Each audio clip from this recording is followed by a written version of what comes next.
You probably do not think about Microsoft when your day begins. You open your laptop, check your email, join a Teams meeting, open Excel, and maybe ask Copilot to summarize something you did not have time to read.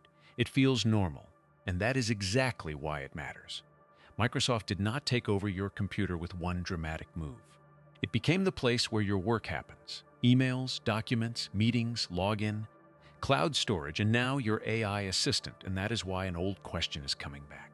Decades ago, Microsoft was accused of using Windows to protect its monopoly over the personal computer. Today, critics are asking whether that same kind of power has returned in a quieter form. So the real question is simple. Did Microsoft's old monopoly disappear, or did it learn how to hide inside the tools everyone needs? Keep that question in your head, because by the end, Microsoft may feel less like software on your laptop and more like a system quietly taking over your computer. If you want more stories like this, subscribe to my channel. I show what is hiding behind the companies and people shaping your world. Now let's get into it. Microsoft is back in the spotlight, with a multi-billion-dollar lawsuit raising the same old fear. What happens when one company becomes so useful that leaving feels almost impossible? But first, to understand why Microsoft is under pressure again, you have to go back to the first time the world really feared it. Microsoft began with Bill Gates and Paul Allen, two founders who saw what most people missed. As computers moved into everyday life, real power would sit in the software. That vision put Windows at the center of the personal computer era. By the 1990s, if you bought a PC, Windows was usually already there.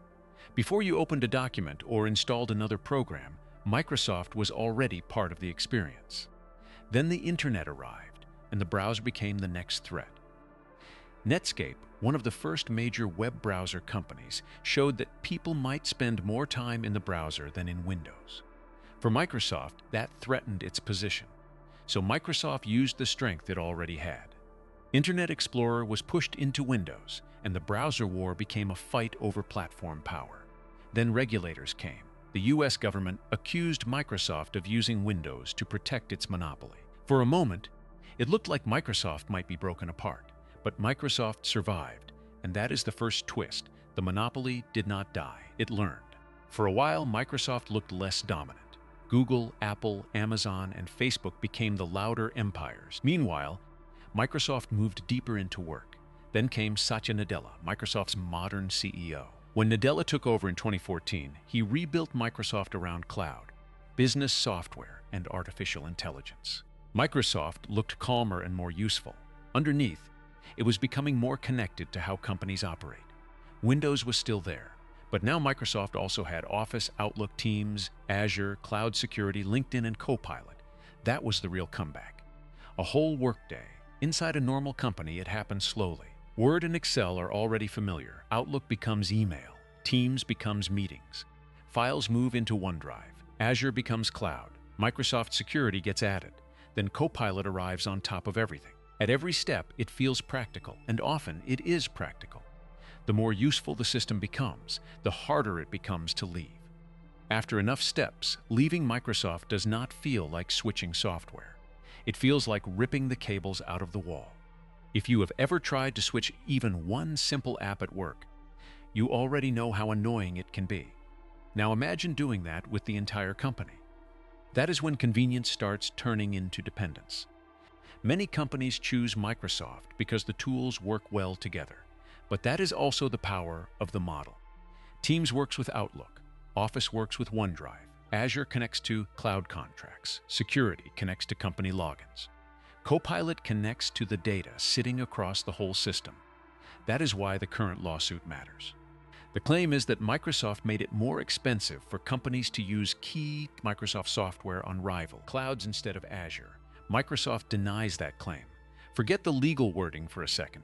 If Microsoft owns the software businesses need, and also owns the cloud where that software works best, how free does the choice really feel? And now AI makes the story bigger. Copilot is Microsoft placing an AI assistant inside the workday itself, summarizing meetings, writing replies, finding files, and sitting inside the software your company already uses. That is helpful, but it is also strategic. Because if Microsoft becomes the place where workers use AI, then Microsoft is not only protecting old position, it is trying to become the system that sits between you and your work, your emails, your meetings, your files, your tasks, and eventually the decisions you make every day. So did Microsoft's old monopoly disappear? The answer is this: Microsoft was supposed to be stopped, but its power did not vanish. It moved deeper, from Windows into Office, Teams, Azure, and now Copilot. That is how a monopoly survives. It stops looking like domination and starts looking like daily life. Microsoft's power is not strange. It is familiar. The email you check without thinking, the spreadsheet your company depends on, the meeting link you click every morning, and the AI assistant that quietly becomes part of your routine. Microsoft is not just a company on your laptop.